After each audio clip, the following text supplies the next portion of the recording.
저나 여러분이나 잊지 말아야 될 게 있습니다. 사명이 큰 사람들은 큰 고난을 겪습니다. 하나님이 무거운 십자가를 짊어지게 할수록 더 많은 환난과 시련과 연단이 있죠. 넘치도록 수고를 했다고 한 바울을 한번 보십시오. 옥에 갇혔고요. 수없이 매를 맞았습니다. 40에서 하나가 만매를 5번 맞았다고 하니까 유대인에게만 195대를 맞은 거예요. 3번의 태장, 어마어마하게 큰 막대기로 맞은 거죠. 돌에 맞았습니다. 못 먹었고요. 못 잡고 못 입고 여러 번 죽을 뻔했습니다. 하나같이 우리의 욕구와 욕망을 채우기 위한 게 아니라 교회를 위한 염려 때문이었죠. 하나님의 사명이 있었기 때문입니다. 고난이라는 것은 반드시 저주는 아닙니다. 형통이라고 해서 그 사람이 잘 풀린다고 해서 꼭 축복을 받은 건 아닌 것처럼 말이죠. 하나님은 우리의 겉사람을 죽이고 속사람을 살리기 위해서 고난을 주십니다. 바울은요, 어느 날 살 소망까지 끊어져 버렸다고 얘기합니다. 생지옥 같았다는 거예요. 인생이 행복하지가 않았다는 겁니다. 왜 그렇습니까? 왜 하나님은 바울 같은 이에게도 쓰라림, 이 진통을 겪게 하셨을까요? 그가 말합니다. 우리 마음에 사형 선고를 받은 줄 알았으니 이것은 우리로 자기를 의뢰하지 말고 오직 죽은 자를 다시 살리시는 하나님만 의뢰하게 하심이라. 하나님만 믿게 하기 위해서 자기를 의지하지 말고 내 힘과 내 능력이 아니라 오직 하나님만 믿게 하기 위해서 시련과 고난과 그 불타는 풀무불 속으로 던져버리십니다. 우리는 부인하고 싶죠. 그렇지만 어렵고 힘들고 괴로운 환경, 이 고단한 삶이라는 것은 우리의 영이 자라는 천혜의 환경입니다. 한민족이 감당해야 될 선교하는 대한민국의 꿈도 다르지 않습니다. 5,000년 동안 수없이 당했잖아요. 대륙 세력과 해양 세력 사이에서 숱한 외침과 형격을 겪어왔습니다. 한이라는 건 그래서 나온 단어 아닙니까? 민족의 고난이라는 거는요, 이렇게 어렵고 힘들고 괴로운 사망의 음침한 골짜기를 민족이 집단적으로 겪어왔기 때문에 오히려 열방을 섬길 수 있는 선교의 원천이 되는 거죠. 캄보디아 깜폭불량 같은 데서 목숨 걸고 선교하고 있는 한국 사람들, 유일하게 한국 선교사분들, 바로 민족의 순환과 시련과 환란이 배경이 됐는지도 모릅니다. 총균쇠라는 책이 있죠. 저도 예전에 몇 차례 인용한 책입니다. 병리학자인 제레드 다이아몬드가 쓴 건데요. 이 책에서 남북미 아메리카 원주민 몰락의 가장 큰 원인이 신세계인들이 묻혀온 병원균에 있다라고 결론을 내립니다.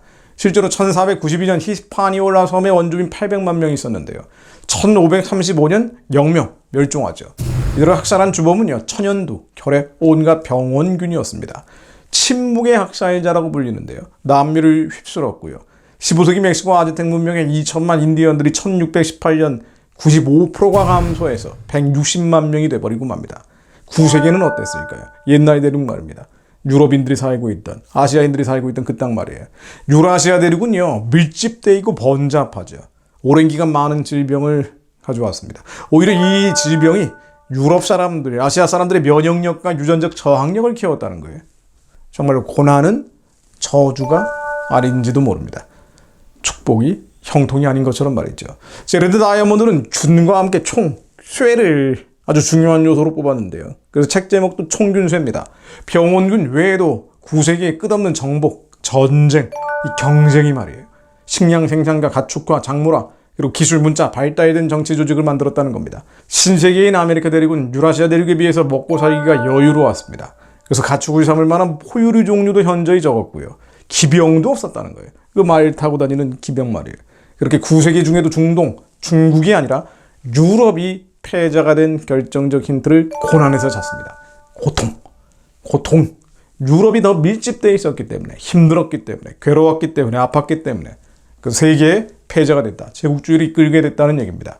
9세기의 또 다른 축인 중국은요, 만성적 통일이 오히려 역풍을 불렀다는 거예요. 유럽의 만성적인 분열에 비해서 경쟁할 수 있고 혁신할 수 있는 기회가 적었다는 겁니다. 그러니까 고난이라는 게 꼭 저주가 아니라는 거예요. 고통스러웠기 때문에 한국 사람들이 얼마나 많은 기술 개발을 하고 이 피말리는 경쟁이 만들어낸 열매들이 많은지 비유할 수도 있죠. 모든 걸 단선적으로 얘기할 수는 없지만은요. 총균쇠에서 보는 부분은 이런 겁니다. 고난은 꼭 저주는 아니다. 실제로 강력한 폭군이 중국에 한 명 나오면은요. 새로운 변화, 새로운 발전의 기회가 질식돼 버렸죠. 이게 중국의 역사입니다. 제레드 다이아몬드가 이렇게 얘기하더군요.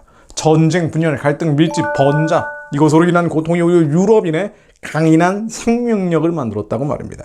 평화와 안정이 오히려 역사의 숙배가 됐다. 이 대표적인 사례는 남미의 사라져버린 인디안 문명에서 발견을 합니다. 물론 제레드 다이아몬드가 놓친 가장 중요한 것, 기독교 문명의 유무, 예수가 있느냐 없느냐가 만들어낸 축복과 저주의 열매는 보지 못했죠. 그러니까 발전한 나라들은 대부분 기독교 국가 아니에요. 그렇지 않은 나라들은 반기독교적인 문명이 지배를 했죠. 하지만 하나님이 일반적 계시로 드러낸 역사의 원리는 이렇습니다. 기독교 국가가 아니건 간에 말이죠. 고난이라는 것이 꼭 저주는 아니라는 겁니다. 형통이라는 것이 꼭 축복은 아니라는 겁니다. 이건 개인적으로도 마찬가지입니다. 여러분들이 겪고 있는 시련, 환난, 고난이라는 것이 저주가 아닙니다. 오히려 이것이 여러분들을 더 고통스러워하고 더 힘들고 더 아픈 사람들이 살리는 주님이 주신 원동력인지도 모릅니다. 한민족 전체도 마찬가지죠. 이 민족이 겪었던 아픔, 선교의 동력으로 사용되고 있고 마지막 때 더 크게 쓰임받게 될 겁니다. 무궁화 꽃이 온 세상에 피어나는 날이 올 것이라고 저는 기대합니다. 히브리서 12장 6절 말씀 읽고 기도하고 마무리합니다. 주께서 그 사랑하시는 자를 징계하시고 그가 받아들이시는 아들마다 채찍질하심이라 하였으니 너희가 참음은 징계를 받기 위함이라. 하나님이 아들과 같이 너희를 대우하시나니 어찌 아버지가 징계하지 않는 아들이 있으리요.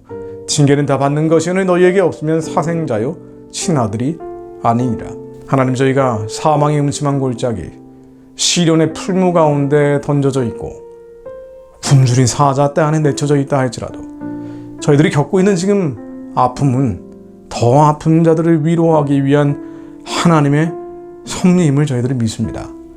저희들이 버티고 견뎌내고 인내하게 하시고 사람을 상하게 하는 자들이 아니라 마지막 때 영혼들을 살리는 자들이 되게 하시어 북한에 버려진 자들, 우상체제가 무너진 뒤에 숱하게 쏟아져 내려올 저 버림받은 자들을 살려내서 그들과 함께 대륙으로 초원으로 뻗어가며 땅끝까지 복음 전하는 자들로 우리의 인생이 쓰임받게 하옵소서.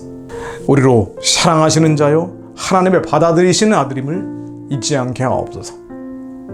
예수 그리스도 이름으로 기도드립니다. 아멘.